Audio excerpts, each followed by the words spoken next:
Bonjour les amis, que Dieu vous bénisse très abondamment. Soyez bénis les amis. Bienvenue dans cette parole inspirée sur notre chaîne. Nous allons parler dans le livre de Galates au chapitre 5. À partir du verset 19, il est écrit ceci. Or, les œuvres de la chair sont manifestes.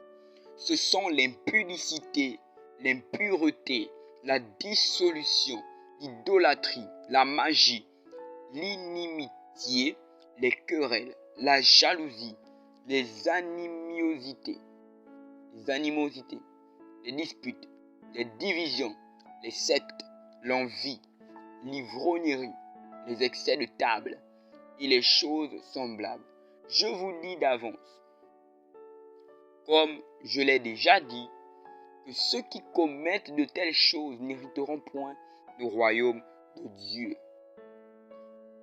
Mais le fruit de l'esprit, c'est l'amour, la joie, la paix, la patience, la bonté, la bénignité, la fidélité, la douceur, la tempérance. La loi n'est pas contre ces choses. Ceux qui sont à Jésus-Christ ont crucifié la chair et ses passions et ses désirs. Si nous vivons par l'esprit, marchons aussi selon l'esprit. Ne cherchons pas une vaine gloire en nous provoquant les uns les autres, en nous portant envie les uns les autres. Les amis, ici nous parlons de l'idolâtrie, la magie, les querelles, la jalousie, les disputes, les divisions, les gens qui font des sectes, l'envie de plaire aux autres, non, l'envie d'avoir aussi la chose que l'autre a pu avoir.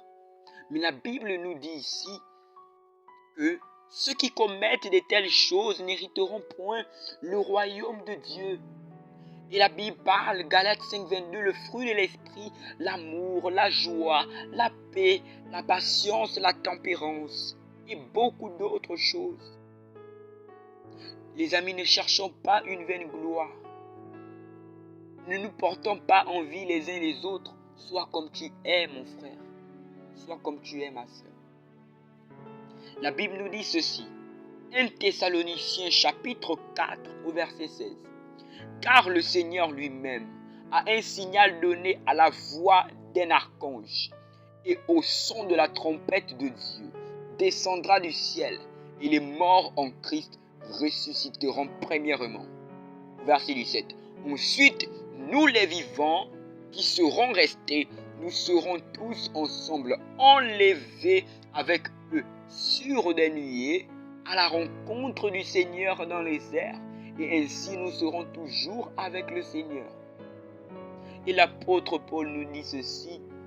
Consolez-vous donc les uns les autres par ces paroles.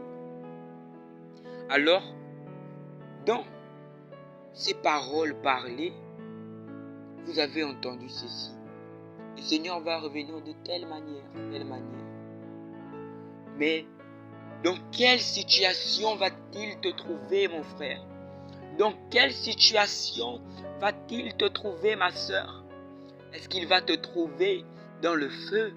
Est-ce qu'il va te trouver au centre de sa volonté? Est-ce qu'il va te trouver dans sa présence? Ou il va te trouver en train de porter les habits du monde? Où va-t-il te trouver? 1 Timothée 4 au verset 1.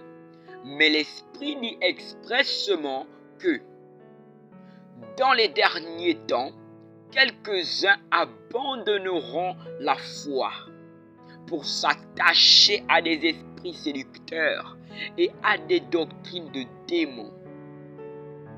Et oui, les amis, beaucoup vont abandonner la foi.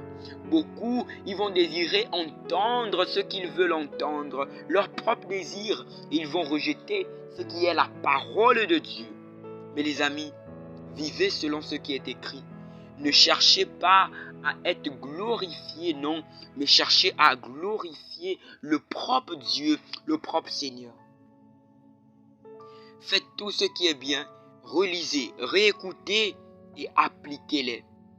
Le Dieu de la Bible, il existe bel et bien. C'est le Dieu du ciel, le Dieu créateur, l'éternel Dieu, Jésus-Christ de Nazareth. Il est bel et bien vivant encore aujourd'hui. Alors, quiconque invoquera le nom du Seigneur sera sauvé. La Bible nous le dit dans le livre de Romains. Mais le fait d'invoquer ne suffit pas. Il faut pratiquer la parole de Dieu qui est écrite et la vivre. Ici, ces paroles parlées vous aideront dans votre vie. Que Dieu vous bénisse abondamment.